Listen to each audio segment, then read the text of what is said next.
नमस्कार दोस्तों, कैसे हैं आप लोग। उम्मीद करते हैं कि आप सभी अच्छे होंगे और आपकी तैयारी अच्छी चल रही होगी। आपकी तैयारी से जुड़े जो कुछ महत्वपूर्ण बिंदु को लेकर आए हैं, इंडियन हिस्ट्री से रिलेटेड टॉप 10 क्वेश्चन जो कि आपकी तैयारी को और भी बेटर कर देगा। ठीक है, इस वीडियो में हम जो है हिस्ट्री के टॉप 10 क्वेश्चन करने वाले हैं जो कि विभिन्न प्रतियोगी परीक्षा में पूछे जा चुके हैं और आने वाली प्रतियोगी परीक्षा में भी पूछे जा सकते हैं। ठीक है, इस वीडियो के माध्यम से आपको वो टॉप 10 क्वेश्चंस के बारे में जानकारी मिलेगी। ठीक है, और इसका जो है आप लास्ट में स्क्रीनशॉट भी ले सकते हैं। ठीक है ना।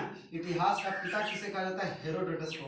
दोस्तों, इतिहास का जो पिता है वो हेरोडोटस को कहा जाता है। हेरोडोटस कहाँ के निवासी थे? तो हेरोडोटस जो है यूनान के निवासी थे। ठीक है, पहिया और कृषि का आविष्कार किस काल में हुआ? पहिया और कृषि का जो आविष्कार है दोस्तों वो नवपाषाण काल में हुआ था। किस काल में? नवपाषाण काल में। नवपाषाण काल, पुरापाषाण काल, इस तरह जो इतिहास को कई भागों में मतलब काल के हिसाब से बांटा गया है। ठीक है, नवपाषाण काल स्थल जो हम कहाँ पर है? जम्मू कश्मीर में। कहाँ पर है? जम्मू कश्मीर में। आग का आविष्कार और मानव यानी हेमोसेपियंस जो है मानव का वैज्ञानिक नाम है, का उदय किस काल में हुआ?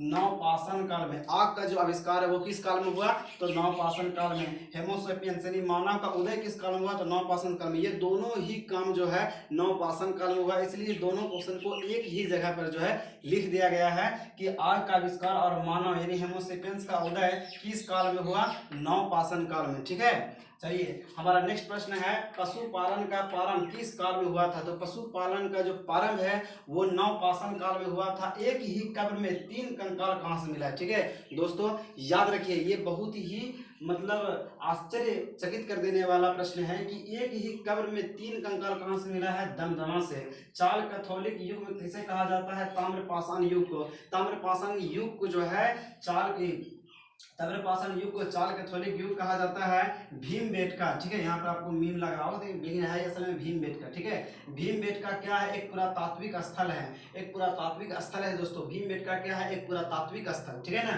याद रखिएगा। विश्व का सबसे प्राचीन अभिलेख क्या है? तो बुगाज कोई।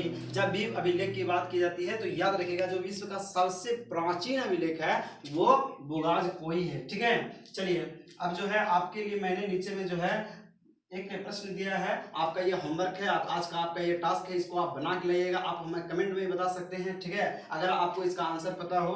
भारतीय इतिहास को 3 भाग में बांटने का श्रेय किसे दिया जाता है? ठीक है दोस्तों, यदि आपको मालूम है कि भारतीय इतिहास को 3 भागों में बांटने का श्रेय किसे दिया जाता है तो हमारे वीडियो में अवश्य कमेंट कीजिए, जरूर बताइएगा। ठीक है, अगर आपको ये वीडियो पसंद आई हो तो प्लीज़ लाइक कीजिएगा, शेयर कीजिएगा और सब्सक्राइब कीजिएगा, क्योंकि हम आपके लिए जो है कंटेंट बहुत ही मेहनत से बनाते हैं वीडियो को। तो हमारी मेहनत को और जारी रहे, हमारा जो प्रेरणा है वो बनी रहे, इसके लिए जो है आपका लाइक करना, शेयर करना बहुत ही जरूरी हो जाता है, क्योंकि इससे जो है हमको उत्साह मिलती है कुछ करने का, कुछ कर दिखाने का जज्बा मिलता है। ठीक है दोस्तों, तब तक के लिए धन्यवाद। मिलते हैं फिर किसी एक नए वीडियो में।